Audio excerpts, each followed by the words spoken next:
Right, so I wanted to tackle the gun next. So we've got the gun at the moment. It just kind of disappears, you know, when they start simulating. So let's run a quick simulation for that. So I'm going to object merge this out onto full into another geo.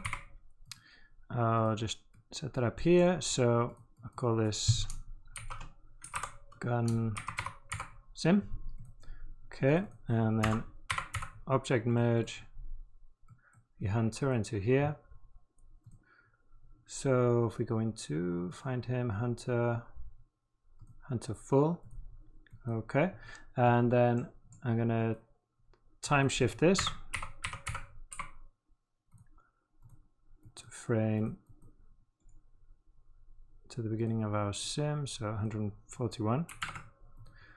Okay, and then obviously we just need the gun by itself, so we'll isolate that, find the gun weapon there, deletes non-selected, perfect.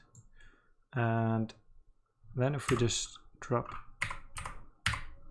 Abadi bullet solver, so it's kind of a handy new SOP which can, you know, is like a wraparound for the bullet solver with a DOP network inside, and you know it's got all these handy kind of tabs and shortcuts, so you don't have to set up the whole thing. Just going to escape that because we're on frame 130. We're going to start ours, so 140. Go there and then go to the first frame, and then we can see our gun. And if we watch this, we will need just to set up a ground plane really quick. Watch that, and you can see the gun just kind of falls to pieces, which I don't really want. You know, it's just a bit unrealistic. So this, you know, the gun is being packed. The geometry is being packed within this solver somewhere. You know, there's, well, we can't see if we go there. You can see we've got a lot of a complex kind of setup, and it'll be getting packed in there somewhere.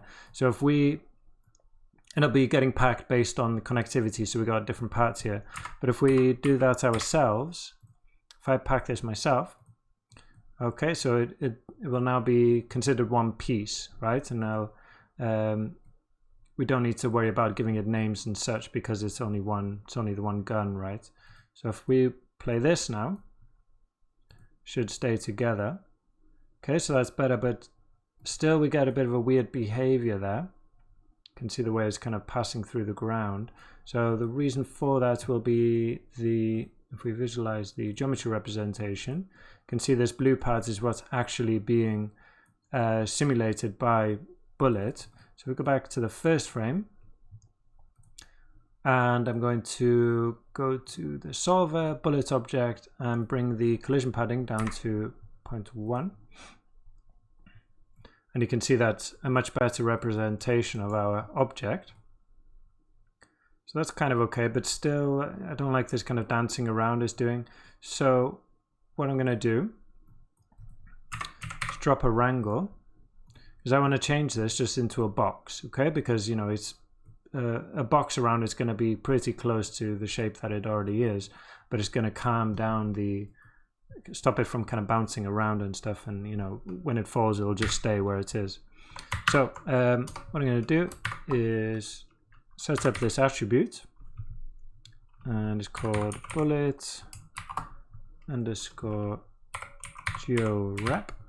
Okay, and this will be on the points, as most attributes that you need for bullet, and we're just going to call it box. Oops, do a semicolon, and then just that. If I reset the simulation, there we go. Now we get a box, which looks weird there, but if I just turn this off, you're not really going to notice. It just kind of falls and it looks fine. Okay. What I also want, obviously, is the gun to kind of fly away. So when the crocodile attacks the man, he's not just going to drop the gun and let it go straight down. And to avoid having to try to collide the gun with the man and the crocodile, I'm just going to have it kind of come towards the camera as if he, you know, because he does get jolted forward. So we're going to give it some initial velocity here. So we'll give it velocity. Again, as I said before, yeah, on the points, I'm going to set this to minus 2.5 in X, 0 in Y, and 5 in Z. Okay, and then if we watch that, you can see that moving already. And if I go into my camera, you'll see it shoot towards us. Okay, so that's good, but I'm sure you'll agree it looks weird that it's going so straight. So we need some spin. So to get something spinning, we need angular velocity. So the way we set that up is very similar. We just use v at w, which is the name of the angular velocity in Houdini. And we're going to set this to 3, 7, and 10. Okay, these values are, you know, they're not arbitrary. I after a bit of experimentation, it's just what I preferred. You can, you know, you don't have to use exactly the same thing. It's up to you. But then we get a nice kind of spinning, flailing action from that. And that's basically it. And we drop a null at the end.